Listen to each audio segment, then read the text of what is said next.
the reason that we're getting together today specifically is because I caught your video Hmm. uh, of the Atlanta Jazz Festival. I think it's the closing song, and Joe was the Joe Gransden Big Band. We'll talk about that in a second.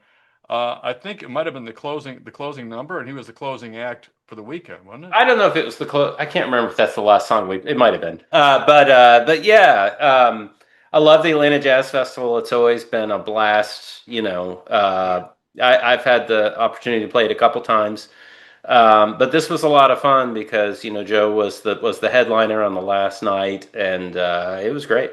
Well, for those of you who don't know, and I've talked about Joe Gransden in the past, he's in Atlanta, the Atlanta jazz scene. I mean, Joe has been, I love this term, the big kahuna around here for quite a while, and for good reasons. Oh yeah, absolutely. Plays duo, trio, quartet, quintet, sextet, and he's really, really well known for the top big band in the city. Yep. And they played in New York. They played all over the place. And it's a hell of a band. I mean, everybody in the band is phenomenal, Yeah. and they play unbelievable. And what's his name? Wes does incredible charts for Yep. Wes Funderburg, yeah, and who also teaches with me at KSU. yeah, and in these, it's just an amazing band, and Joe does a fantastic job of leading the band. He's a very charismatic Yeah. character. He's worked on his voice a lot. He sings in the style of Sinatra probably more than anybody else. Hmm. In that style. Sure. I think that's a fair statement. I don't want to anybody copying anybody, but he sings in that style, and he does a tribute show to Frank Sinatra as He well, does. Yep. and it's very good. It's just it's the band. I mean, it is the band in town, and he's never had a guitar player, and in the band. And I don't see Joe as much as I used to when I used to go to the jam sessions, Sure. Bankman's and so forth and so on. I know he's at Napoleon's now, but I always used to kind of wonder why no guitar player?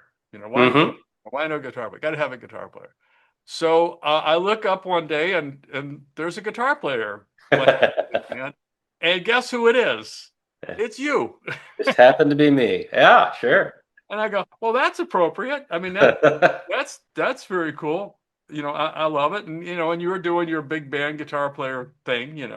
Hmm. And then the other day, you posted, or somebody posted, your guitar solo, in the Jimmy Webb tune. Uh, what's the name of the tune now? I forgot. Uh, I am a lineman for the county, Wichita lineman, Wichita lineman. Yeah. and you're playing one of the old George Benson, like a GB20 maybe. It's right here. Yeah, Yeah, well, like pick it up so people can see what it is. sorry. Yeah, it's actually a GB 100. I think it was like their 10-year anniversary model, so it's got some more bells and whistles on it as far as like, the floral inlay and all this stuff. Yeah. Yeah. I love this guitar. It can do about anything. Well, it's amazing because I I've played those guitars. I mean, well, the other, I don't think I ever played the 100, but I played the other The version. 10, yeah, sure. And I always thought, this is, but it never really grabbed me. Yeah. And I just didn't sound like George Benson when I played it. So Oh, I don't know. I don't know. that's impossible. I Yeah, yeah, expected yeah. to buy George Benson's vibe when I bought it. I didn't Right. buy the guitar, but when I played it. But George certainly always got an amazing sound. Oh, yeah. And Hmm. so there you are playing this. I don't know how many bars you took or how many choruses you played, but it was several. I mean, it was a long Hmm. solo. I mean, you play a lot of stuff, and it was just awesome. Oh, thank you. I mean, it was really great. You channeled a whole lot of people in there. I definitely heard some George Benson going on in your playing. There's no Uh-huh. getting around that. Um, It's the guitar. pardon me? It's the guitar. Yeah, it's the guitar. Yeah, yeah. Well, you buy it, Yeah, I mean, you know.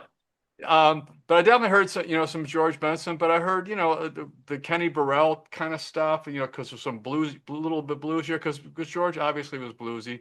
Yeah, And just a whole lot of influences, some Grant Green influences, and just stuff that I know that you may not do it consciously. It's just that's the genre, sure. and you don't hear people play like that, especially not in a big band.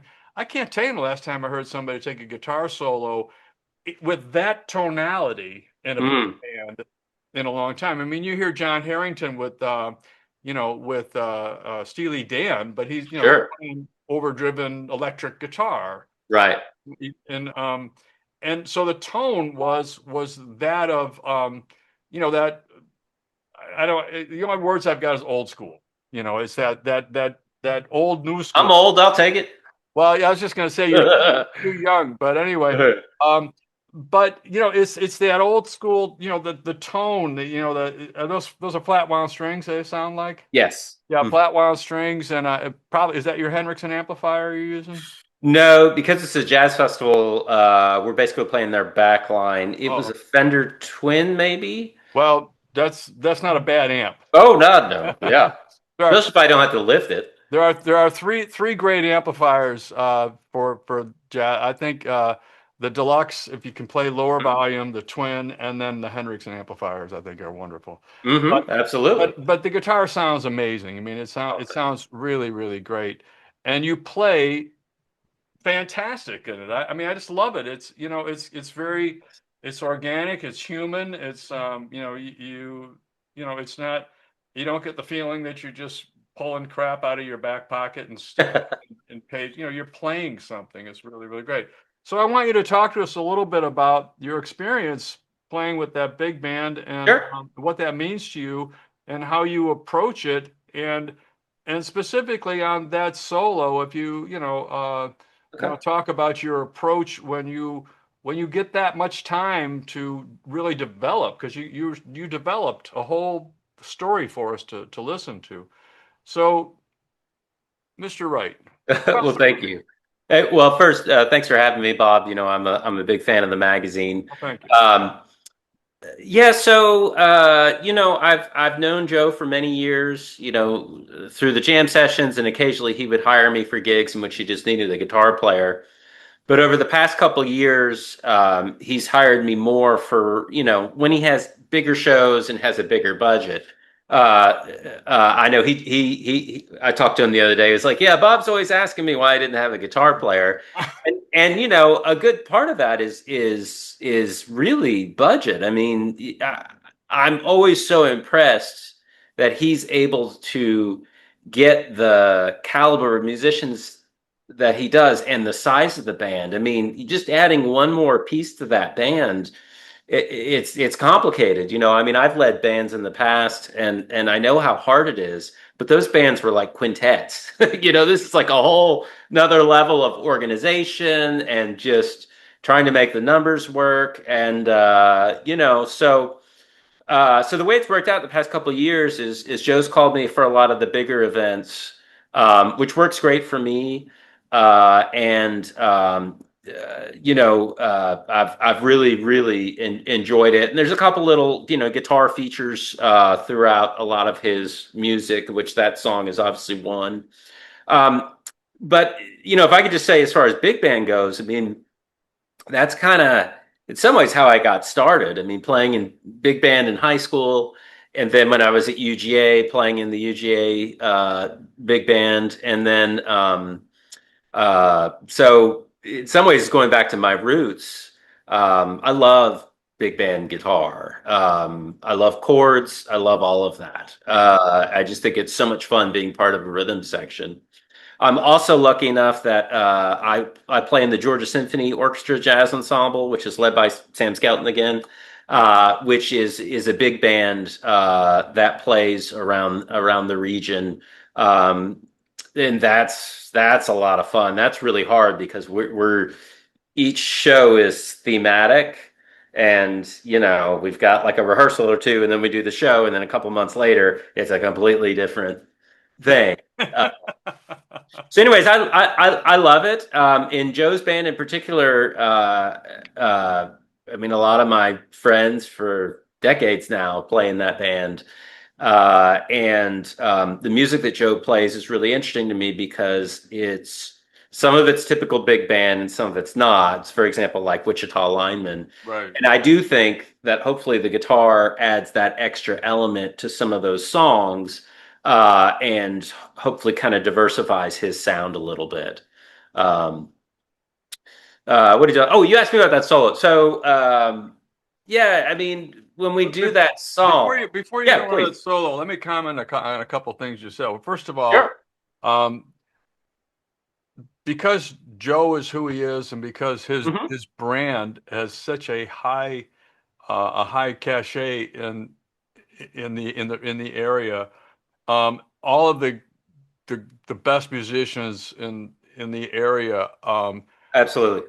are thrilled and honored to play in that band because Yeah. everybody, I mean, everybody in that band is great. Yeah.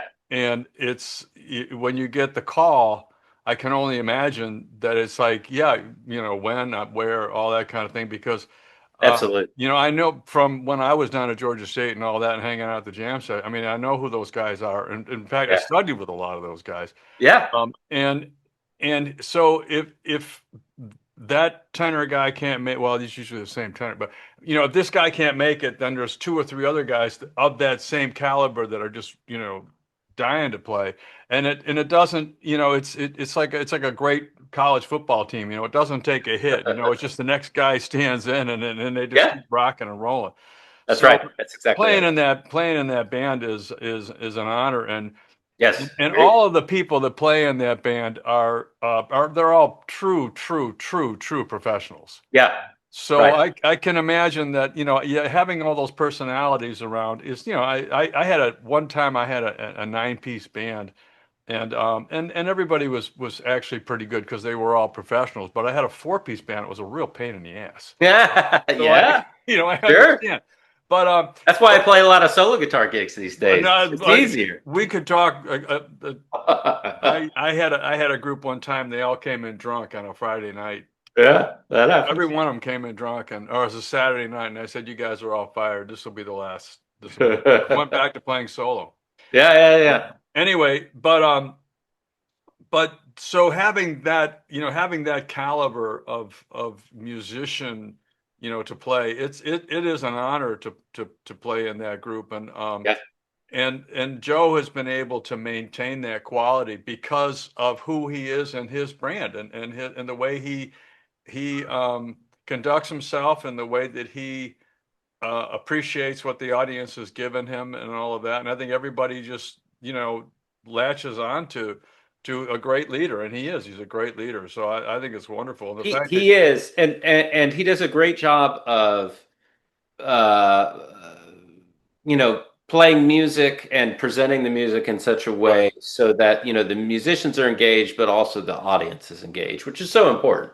he could be a politician if he wanted to be. Yeah, sure. Because he's got that. He always, no matter who he's talking to, he makes them feel special. Yeah, He's got yeah, that. He's that's got that important. quality. It does. It's like everybody's his friend, and like he's just got that quality about him. And Yeah. and he's able to make that happen to the audience. Everybody is his friend Hmm. in the audience, and he just assumes that it's a gift. He just has that Oh, gift. it is. Yeah, I don't know Anyway, exactly. getting back to your solo. Yeah. So, Uh, one, I love all the names you mentioned. All of those have been influences of mine, and I spent the '90s in a band out of Athens called Squat, kind of a silly name, but we played a lot of like blues oriented jazz. So that's kind of my it's not really the style that I play in now, but it is sort of my roots, if that makes right. sense. No, So sure. that's very comfortable to me, and I love that. It's funny because that particular night I didn't feel as comfortable on that. But what's nice is it's essentially just a big wide open space, and then at some point Joe cues the horns to come in, and then we end on a different key. So it's like I've got to really pay attention, but it's open ended, and I love big band music that's that way. Right. My first real exposure to that was at UGA, where Steve Dance would we'd have big wide open sections, and you're never quite sure where you're going next, even though it's written Well, music. tell me, it sounds like it's almost a vamp. It is. Yeah, yeah, it's just a vamp. I mean, I cut like a couple of because that song, it does this thing, goes Hmm. Yeah, that it's kind of basically thing, just that. and those chords, it sounds like you're vamping over those chords, but then it comes into the harmony of the structure around the main melody. It comes back. Hmm. That's what you're talking about, I think. And Yeah, yeah, and it's fun. I love playing over vamps and sort of having the opportunity to sort of take my time and let the song build and yeah. let the solo build and the band build. I mean, that's just fun and something I've always really enjoyed. Do you know what key you were playing that in? Do you remember what key that was? Was that the original key? I think we're in E flat, maybe. E flat. Okay. The original key, the first chord, if you will, it's a B flat. Hmm. Okay. And it goes into a G. It changes Yeah. keys in the middle of the melody. Um but so when you approach that solo, what are you thinking? On a good night, I'm not thinking at all. All right. On that particular night, I was probably thinking a lot. I mean, Fair that's just how it is. That's that enough. the true nature of improvisation and playing jazz music is, when we have those moments when we're really locked in and we're playing what we hear and feel because we have spent all that time in the practice room Yeah. figuring out what that is and how all that works and how all the pieces fit together so that when we do our thinking then so Yeah. that when we're improvising we're truly present in the moment. I mean, in some ways it's kind of like meditation in that way, Right. but again, that's on a good night, and I have watched that video briefly. I tend not to watch videos of myself, I know it's and hard. It's very hard to watch yourself. I understand. it is. There's a lot of thinking going on in that Yeah. that particular performance. But that's okay. It happens. I like the fact that you use the word human. I think that as jazz musicians, we shouldn't necessarily be obsessed with perfection, but should be focusing on connection. Uh, Exactly. Yeah. and the perfections for the practice room and really trying to make those. That's the teacher in me thinking about the practice room being one thing and the performance being something very different. Right. Yeah. Well, here, the thing about it is that, um, if I hear, and I can tell because I listen to a lot of music and I play a lot. Yeah, Um, I can tell if somebody's playing something they played 1,000 times exactly that way, and it's a rehearsal sure. flow. I mean, anybody, people that you can tell if it's, if he's doing it because he's done it that way. I'm not going to mention any names, but there's a lot of famous guitar players out there that play solos that they've been playing for years and years and years. Hmm. To play them, if they don't play them note for note, the audience goes, "Oh, he didn't play. He doesn't know how to play his own," that kind of shit. Well, right, right, There's right. a famous story with Larry Carlton with Kid Charlemagne. He said he improvised that when he did it, Yeah, for the track. He said, and then when he went back and they wanted him to play in the band when they called him play in the band again after 20 years or whatever it was. He said, and he played his first solo and he was getting criticized yeah. for not playing it, not playing the greatest solo ever was. So he had to go back and relearn his solo so that he could play it again. And that's been a thing in jazz since the beginning. I mean, ever since Cootie Williams joined the Duke Ellington band and had to play Bubba Miley's improvised solos, and so it is interesting because that gets to the conflict, the wonderful conflict in jazz, in my opinion, between improvised and written music. Right. Well, what Scott Henderson was telling me, not to mention, uh, Brad Pitt told me it's not cool to to name drop. Yeah, it's a name drop. You Yeah, know yeah, that yeah. joke, right? Yeah, Joe does that one.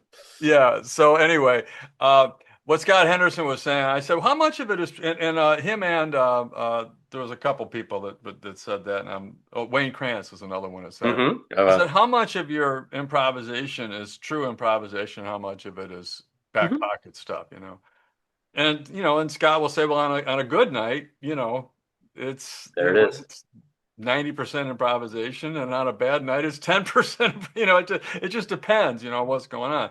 But the beauty of your solo, and we're gonna post the solo Okay. along with this interview so people can Okay. see what the hell we're talking about. The Fair enough. beauty of your solo is that you don't get the feeling that this is something that you've played. You get the feeling like that Joe just called your number and said play something, and you went, oh shit, all right, I There's better play definitely no something. shit in there for Yeah, sure. yeah, it's like, me?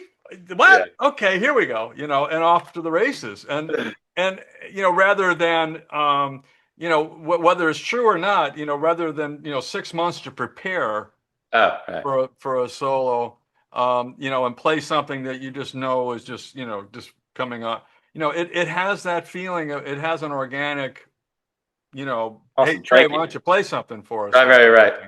And it comes across really, really warm, really organic, really human. You're very connected to what you're doing. I think you're connected to the musicians.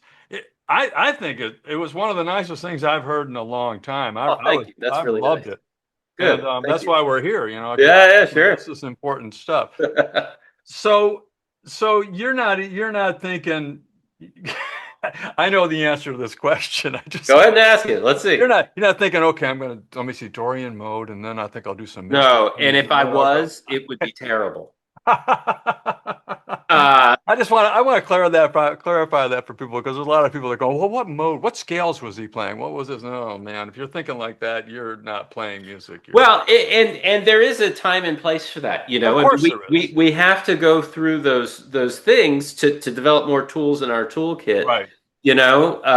and because then there's some people who say, well, if he's not thinking that, why do I have to study this Mm. stuff? And that's a problem too. So Well, there's a middle ground, and in fact, if we come back to this idea of improvisation as language, right. if you want to be fluent in the French language, you've got to learn all this grammar and dialect and all this stuff. But when you're in a conversation, um, you shouldn't be thinking about that stuff because you've already done all your homework, right? So it should come out naturally and organically. Yeah. That's the goal, Yeah. You don't think, okay, now noun, verb, adjective, right? um, you know. Minor third, major third. Yeah, No, yeah, you don't think like that. But I just want to make sure that because people will say, "Well, what scale was he playing?" yeah, Well, you know, there's that. It's got no. he's drawing notes from a scale. There's no question about that. But um, when And he sometimes, actually, if I could interrupt too, I think please, sometimes it's helpful to think in terms of keys, like think in terms of key centers, of right, which the scales are different colors within that right, key center, or really, a scale is just a group of notes, right? So, right, thinking of groups of notes as just colors, right. I think can be helpful, and I think it can kind of demystify it. Well, yeah, it's just it's a palette.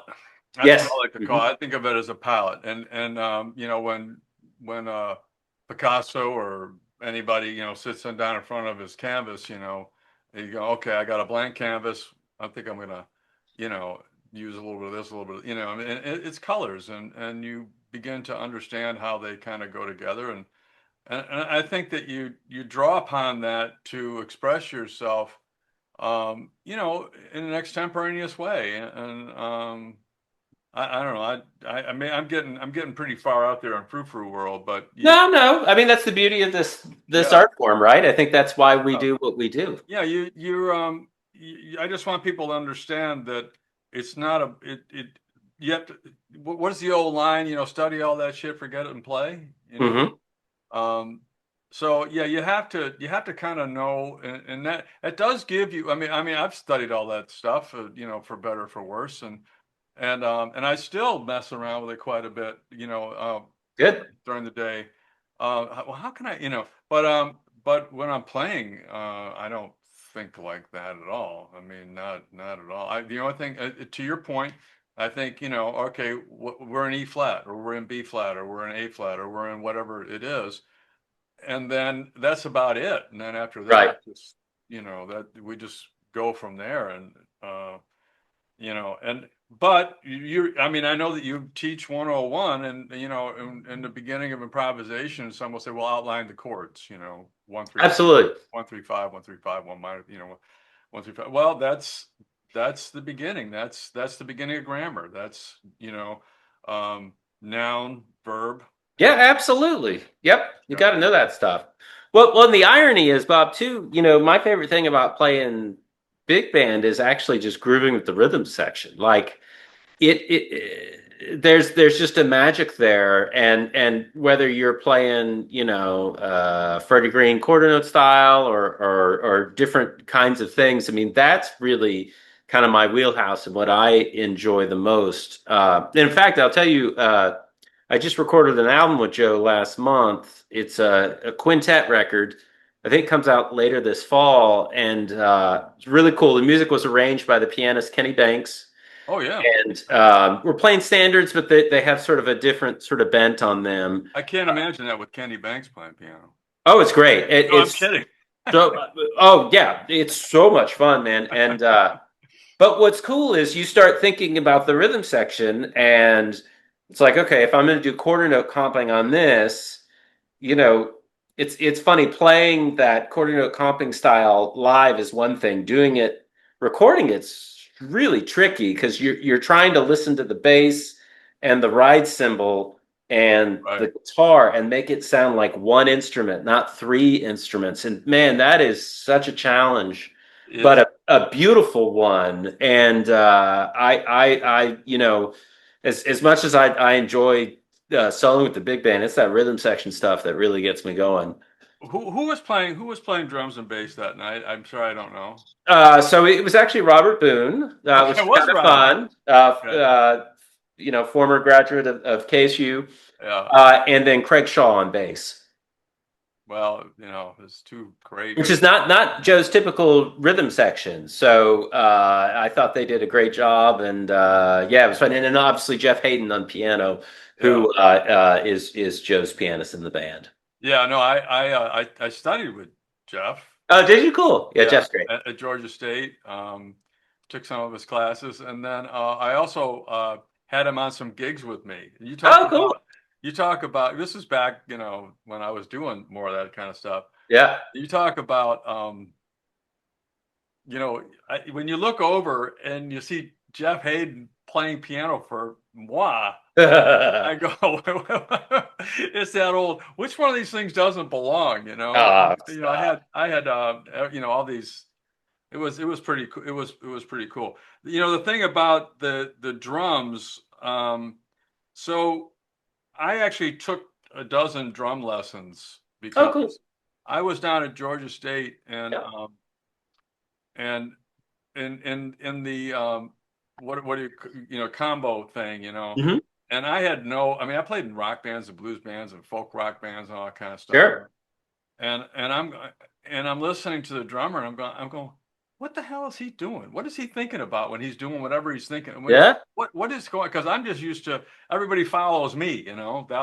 I was a Oh, yeah. This is a lead different singer and all that. different animal. Yeah, so I'm going, what is he doing? And I realized I have no clue Hmm. what he's doing. So I got a hold of our drum professor friend, and I said, will you teach me? Will you give me some? So I took about a dozen lessons from him, and no one ever has to worry about losing their drumming gig to me. I'll tell you why, Yeah. because I cannot play drums. So But I've done the same thing, by the way. but I learned. Oh, yeah. I learned what to listen for. So So good for you. Yeah, when I totally. was when I was playing down or up at the Velvet Note in the jam session, we had a world-class drummer and bass player there for a while. Both guys were from Africa.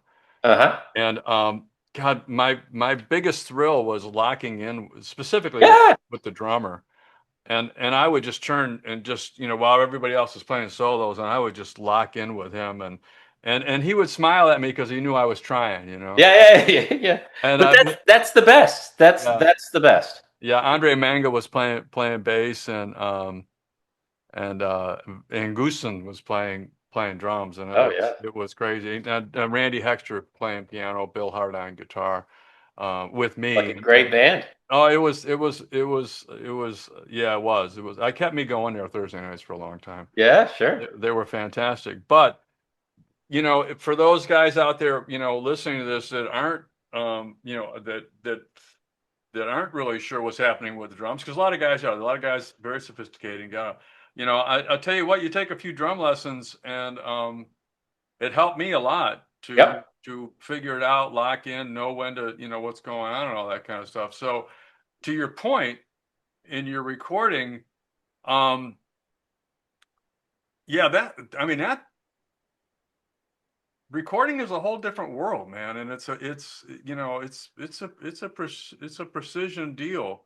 Yeah. And assuming that you don't want to put it on the grid and correct everything, that Right. Yeah, this is a little more organic than yeah, that. you want to play it, and you can feel that, you can tell when it's not, and so that's very, very cool. Well, Well, and if I could back up real quick, I just wanted to say, I would encourage any aspiring guitar player who's playing jazz music to learn a little bit of drums, learn a little bit of bass, learn a little piano. The thing that was really eye-opening for me was learning the piano and seeing that a lot of these voicings mirrored mine. I mean, I just didn't know enough to know that that would be the case, right. until I started getting some rudimentary jazz piano, and man, it's completely changed the way I play guitar. Also, as a teacher, knowing just enough on those instruments is Right. really great, and it completely expands your musicianship and helps you play the guitar better because you start to see it less about the guitar and more about the music. Yeah, I did study some piano, and Oh, definitely cool. I used Yeah. to play bass in a rock band, Yeah. years ago, and so I just good enough to have an appreciation. Yeah, yeah, yeah. But That's great. what's really funny is, like, things guitarists are a weird group Hmm. in this way. There's a lot of guitar players out there, a lot of them that play visually. Sure. They want it to look cool. If they want it, whatever they're playing, they want it to look cool. Right. Musically, it might not be doing anything, but Right. it looks cool. Like you're going up and down the neck, and Yeah. and that's cool. But to just play a chromatic bar chord, just to keep going up. So we do that without moving any fingers, just sliding up and Right. down. Yeah. A piano player's got to turn his fingers inside out to do Yeah. the same thing. It's like, it's a whole different world for those guys. And And I think that's why the guitar is very dangerous. It's not, once you develop a certain amount of technique, you can just kind of go off of the instrument, but it can turn into just frets and just random notes. And I think it's really, really important to think about the breath. So trying to time your lines, I should say time your lines with your breath. That's not what I mean. But I mean actually breathe through your lines so that there's a natural cadence to it is really, really important and will help get rid of noodling. well, we did. I did two. The next two cover stories. Huh? One is Pasquale Grasso is, Oh, awesome. and then um, I look forward to that. yeah, and then there's, I don't want to give the other one away yet, but he's Okay. another. I'll just say this: he's a Guggenheim Fellow for composition. So, Okay. and both of those guys were talking about horn. That Yeah. everybody's been talking about horn forever. But they're all talking about the same thing. They're trying to emulate, you know, the breathing, and Yes. it makes all the difference in the world, because guitar is the ultimate circular breathing instrument. You can just keep Yeah. going forever and ever and ever and ever and ever Yeah. and It's ever and never. dangerous. And yeah, it is dangerous because as much guitar as I listen to, and I have to listen to a lot of it, I'm sure you do. um, it's there's a couple things that really separate everybody technically is great. There's so Yeah, many yeah, yeah. different chops. It's like, 20 years ago, 25 years ago, 30, 40, 50 years ago, chops was everything, man. Right. If you could be Alvin Lee, you were, whatever. Yeah, sure. But I mean, chops. Well, now everybody can do that. From 9 years old and 10-year-old. And, I mean, they're all amazing what they can do. But they all can't play music, Right. and that's where it begins to. You really need to. And the big difference that I hear with a lot of people is time. Yeah. The time is just not. It's just not. The guys that are really good, their time and their envelope. And what I mean by that is their attack and Mm. the release on the note. Those two things really, especially if you're playing melodically, if you're playing, a slow melodic line, the way that you produce the note, technically it's attack, rise time, crest factor, all that stuff. Sure. Um, and and then your time is your time. How is your time? Are you with are you working with the other musicians? I mean, are you listening, or are you just playing, and and if they catch up, that's great, or whatever. And so that's really important stuff that people Oh need yeah. to be aware of. And that's one of the things that I loved about your solo, getting back to your solo, Oh, was that thanks. I just felt like, you're too young to play like that. Well, I'm in my 50s now, Bob. So Yeah, I know, but you're still too young to play like that. It was just I really liked it a lot. thank you. Well, I appreciate you featuring it, and Yeah, no, I think it's just wonderful. But anyway, while we got a minute, if you don't yeah, mind, I just want to talk about one other thing, and I want to get your take sure. on it, because you have visibility on this. So, Uh-oh. guy comes into your program and he's got a Strat Yeah. or a Les Paul, and he's got a couple of overdrive pedals and Or a telly. a Happen Tele. to Yeah, fall. well, I've got one of those there, and I got one Mhm. of those over there, and one of those over there. So, and I love them all. I probably play my Strat more in my chair than anything. Sure. Um, but he's playing with that overdrive tone that's just, it's like a bad disease at this point. Okay. It's everybody is playing the same licks with the same tone. Uh-huh. And it's beginning to be annoying. I mean, they're all very good at doing their version of Stevie Ray Vaughan, and people like that. I mean, they're all, very good at it. But they're all, I mean, they're all the same. And I'm talking about from rock stars, Hmm. not the Stones, by the way. The Stones are their own. Yes, God know they what are. the hell those guys are doing. Yep, yep. I don't think they know what they're doing either. But I mean, but there's no Jeff Becks out there in the world. Yeah, And I love Jeff Beck. and there's no Jeff Becks out there in the world that are playing, like where you can identify them.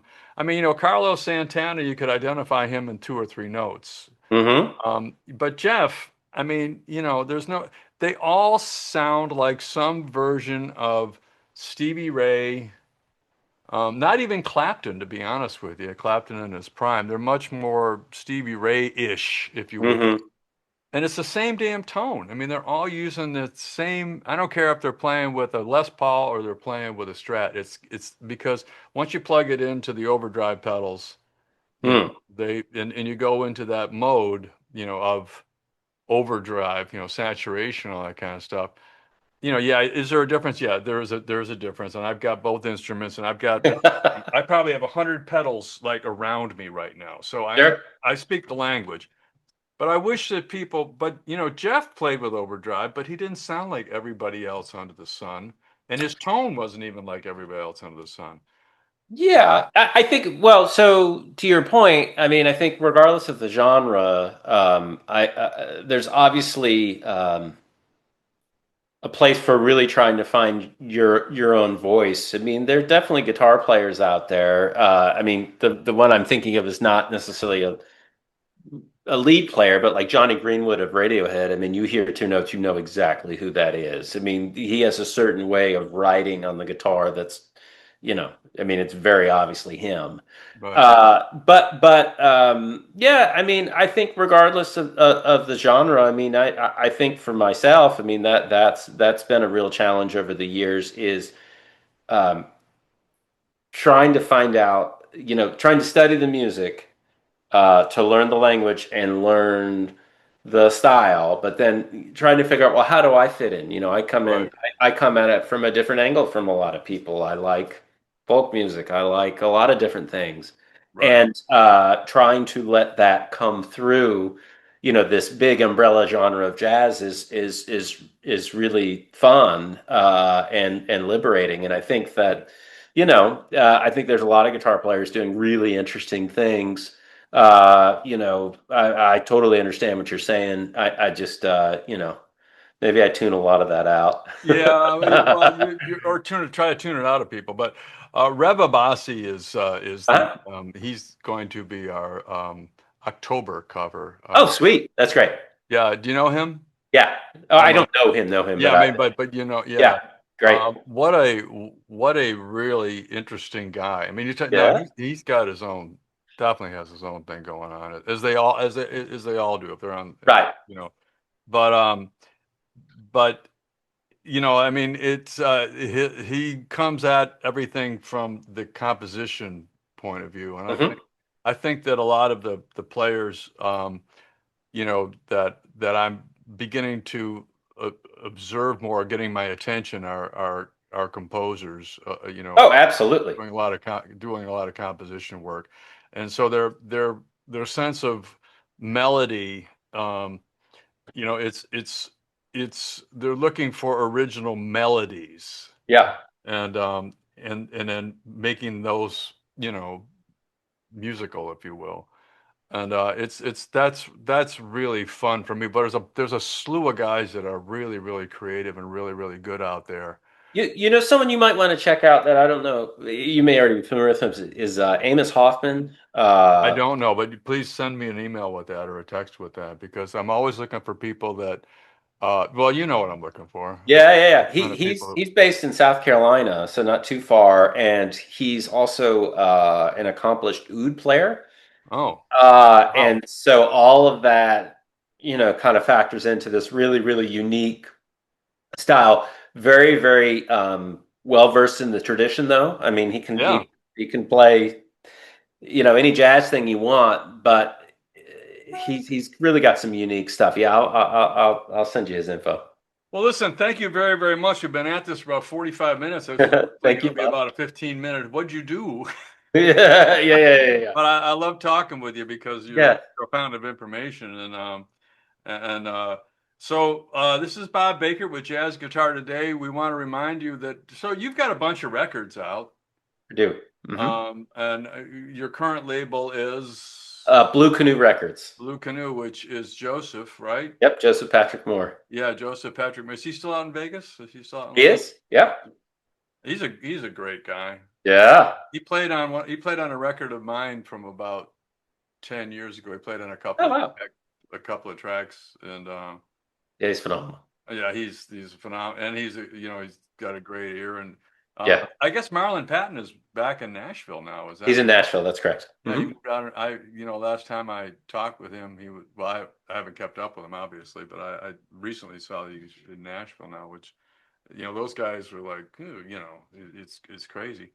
Anyway, so you got a bunch. What's your latest record? What's the last one you So put? the last one I came out with, unfortunately, it's been a little bit, was 2019, Begin Again. I've got a slew of original music to record when I get around to it. And also, I'll say this too. I don't know when this is going to air or drop or Next whatever. week or so. Oh, okay, cool.